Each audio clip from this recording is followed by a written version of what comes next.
નમસ્કાર વંદન મારી સાથે છે. અ, દરેક વખતે સાદ આપતા એટલે કે હર સાદ અને હર્ષથી હંમેશા સાદ આપતા અને હ અને દ એમાં પણ એક હદ આવે એટલે હદ ઉપરાંત આગળ વધી ગયેલા. અને હર પહેલો જે હર એ શંકર ભગવાનને પણ કહેવાય, હર હર મહાદેવ એટલે પાછા બ્રાહ્મણ શંકરના ભક્ત. એક અને અજોડ મારા મિત્ર, સૌના મિત્ર. સૌના મિત્ર એટલે કહું છું કે એમણે જે સિરિયલ 15 વર્ષ, 14 વર્ષ નહીં, વનવાસ હતું, 15 વર્ષથી સતત તારક મહેતા કા ઉલ્ટા ચશ્મા ડિરેક્ટ કરી છે, એ પણ હસતા મોઢે. આજ એમનો ચહેરો હતો જ્યારે ભવન્સના થિયેટરમાં હું એમને જોતો. આ જ ચહેરો આજે છે. અહંકાર કંઈક આવવા નથી દીધો, આવે છે તો પંખાથી ઉડાડી દે છે. એવા હર્ષદભાઈ સાથે આજે 15 બે 5 વાત કરે. હર્ષદભાઈ, ભવન્સની વાત નીકળી અને અત્યારે તમે ઉત્તરાયણનો આમ જબરદસ્ત ઉત્સવ સમૂહ આ એપિસોડ જયપુરમાં ઉજવ્યો, તો આ બંને વચ્ચેનું જે સફર છે એની થોડીક વાત.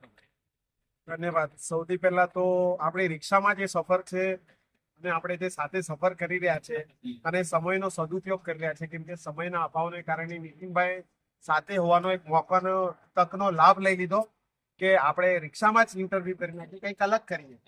અલગ અલગ સરસ સરસ જગ્યાએ બધા ઇન્ટરવ્યુ કરે, પણ રિક્ષામાં કોણ કરે?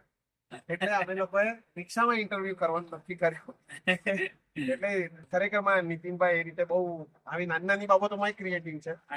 અને બીજું, જો સફરની ને એવી વાત કરીએ, બહુ લાંબી સફર છે ને આમ જીવનમાં ઘણું બધું આમ આની પહેલા જે અમે ભવંસની વાત કરી, તો ભવંસની વાત કરીએ તો આમ પગથિયે બેસતા અને આમ નાટકોમાં હું એ કામ કરતો ત્યારે નીતિનભાઈ અમારા સિનિયર એક્ટર તરીકે, તો અમે તો બેકસ્ટેજ કરતા, તો આમ જોઈએ અરે નીતિનભાઈ આવી ગયા, એક્ટર આવી ગયા, પણ એમને કોઈ દિવસ એવો બીજા બધાની જેમ કોઈ દિવસ એવો ભાવ આવવા નથી દીધો કે આમ હું આમ બહુ મોટો કલાકાર છું.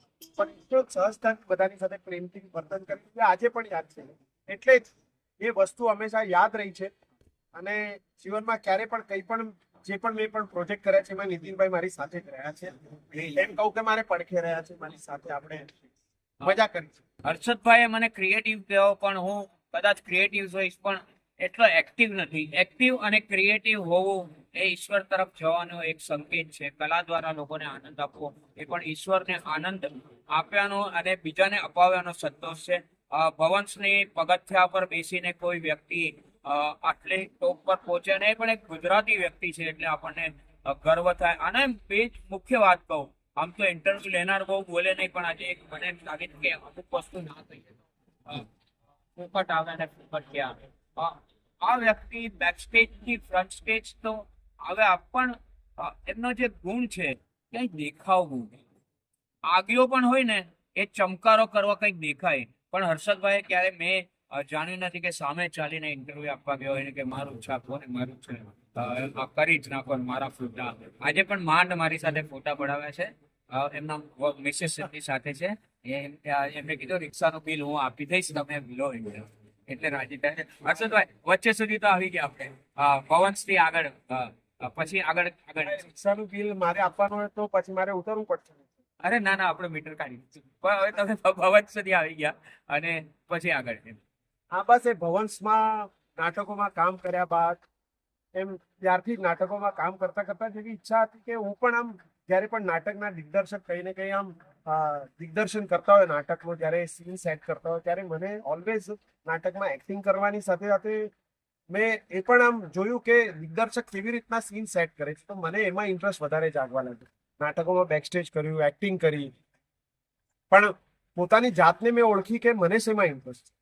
પછી મને એવું લાગ્યું કે હા, ખરેખરમાં મને ડાયરેક્શનમાં ઇન્ટરેસ્ટ છે. અને પછી મેં ડાયરેક્શનમાં આસિસ્ટન્ટ ડાયરેક્ટર તરીકેની એક સફર શરૂ કરી, જેમાં વિપુલ અમૃતલાલ શાહ સાથે કર્યું, પછી અલગ અલગ ડાયરેક્ટર સાથે કામ કર્યું અને ત્યારબાદ આશા પારેખના આસિસ્ટન્ટ તરીકે કામ કર્યું. આ બધી જ વિગતો હું તમારી પાસે લેખિતમાં લેવાનો છું, કારણ કે મારે એનું બીજું કામ, પણ અત્યારે મારે એ કામ છે કે વચ્ચે સુધી તો તમે આવી ગયા ભવન સુધી, પછી તમે વધતા વધતા વધતા વધતા છેક તારક મહેતા કા ઉલ્ટા ચશ્મા, અને એમાં લોકો તમને તમારા કાર્યની નિહાળી. પણ ઘણી વખત એવું બને કે જસ્ટ આવો સવાલ બહુ આમ પૂછવો છતાં ન પૂછવા જેવું થાય કે બધા બધા દેખાય અને તમે પાછળ હોવ તો એવું કંઈક થાય કે ના મારે પણ દેખાવું જોઈએ?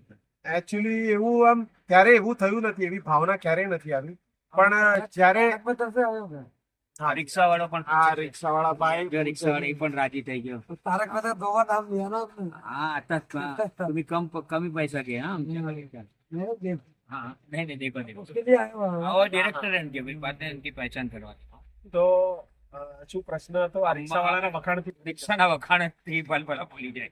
આપણે અહીંયા સુધી આવી ગયા કે તમને અફસોસ નથી, તમે નથી હા. દેખાતા એને. તો અફસોસ નથી એ દેખાય, પણ જ્યારે કોઈ કલાકારોના લોકો વખાણ કરે ત્યારે વાહ તમારી એક્ટિંગ મને બહુ ગમી. જ્યારે નીતિનભાઈના લોકો વખાણ કરે કે અરે આ એપિસોડમાં તમે બહુ સરસ કર્યું, ત્યારે ભલે નીતિનભાઈ નો ફોન નથી આવતો કે આ હર્ષદભાઈ તમે બતાવ્યું હતું મને, પણ મને એ વસ્તુનો વધારે આનંદ થાય કે નહીં મને એ વસ્તુનો વધારે આનંદ થાય છે કે હા તમારા વખાણ એ મારા જ વખાણ.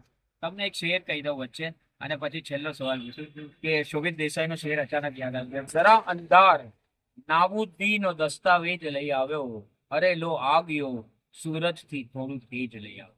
સૂરજ હોય ને આગિયાઓ એની પાસે થોડું તેજ લે, પણ કોઈ આગિયો એમ નથી કે મને સૂરજ એ તેજ આપે, કારણ કે સૂરજ તો સૂરજ છે. ઘણી વાર કહેવાની જરૂર ના હોય એટલું બધું કાર્ય તમે કર્યું છે. હવે છેલ્લી એક સુંદર બીજી ઘણી બધી વાતો તમારી મારી પાસે છે, પણ એ વાત કે લોચુંબક હોય ને ભાભી, સાચી વાત છે કે નહીં મારી? લોચુંબક હોય એ પણ ઘણી વાર તો લોખંડથી ઉખડી જાય કે નહીં?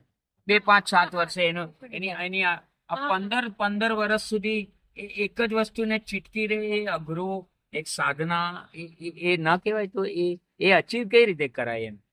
એમનું હાર્ડવર્ક, એમનું ટેલેન્ટ અને પણ એમને કામ પ્રત્યેની જે શ્રદ્ધા છે એ એમને આ વસ્તુ સાથે પકડી રાખી છે.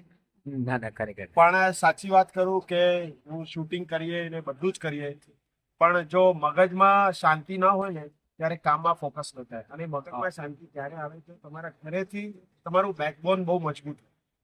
એટલે મારું પીઠબળ જે પણ મજબૂત છે એનું કારણ છે આ.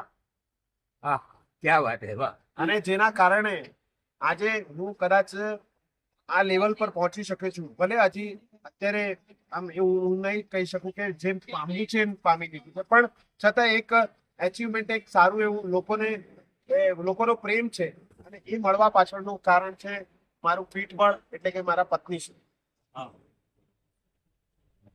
ખરેખર બહુ જ શ્રદ્ધાની સાથે લાગણી બધે ભેગા પડે ત્યારે એક સારા પતિ પત્નીનું નિર્માણ થતું હોય છે. તમે હંમેશા આશિષભાઈને, દિલીપભાઈને યાદ કરો છો. છેલ્લે એવા 2 વ્યક્તિઓ તમારે પહેલા પણ કીધા ઈચ્છા છે તો એની સાથે આપણે આશિષભાઈ તો આશિષભાઈ છે, જેમને એક જ નજરમાં મેં એમની જોડે એમનો શો કર્યો તો કૃષ્ણાબેન ખાખરાવાલા, અને મારું કામ જોઈને એમને એટલું ગમ્યું કે મને તરત જ કહી દીધું કે મારો તારક મહેતા કા ઉલ્ટા ચશ્મા હવેથી તું કરીશ. અને એમનો જે વિશ્વાસ છે એ વિશ્વાસ મેં આજ સુધી, આટલા 15 વર્ષ પૂરા થયા પણ મેં આજ સુધી તૂટવા દીધો નથી ને તૂટવા પણ નહીં. આશિષભાઈએ હંમેશા ડગલે ને પગલે હંમેશા સાથ આપ્યો છે. અને આ સાથે જ વાતને સમાપ્ત કરતા પહેલા મીટર પણ ચડતું જાય છે. સમયનું મીટરની સાથે આ મીટરના પાછળ રિક્ષાવાળો કઈ આપશે એવું લાગતું નથી, આપશે નથી. પણ મને બહુ આનંદ થયો આટલી સહજ અને સરળ વાતો. પણ એક વસ્તુ કહી દઉં, કોઈ પ્રિપેર્ડ વાતો નથી, કોઈ અક્ષરથી લખેલી નહીં કે તમે આમ બોલશે તો આમ બોલીશ. સહજ રીતની વાત છે. એટલે એમ કહેવાય કે હર્ષદ પણ મને સહજ મળી ગયો છે અને મારા વખાણ કર્યા પણ એવું કઈ છે નહીં. સહજ મિલે वो दूध, मांग के ले वो पानी, छीन के ले वो ગોરખ કહે વાણી. હર્ષદને સહજ મળ્યું છે અને એને કોઈ આગળ માંગીને પણ નથી લીધું અને કોઈનું છીનવી પણ નથી લીધું, અને એટલે એની સહજતા, નિખાલસતા અમને બધાને ગમે છે.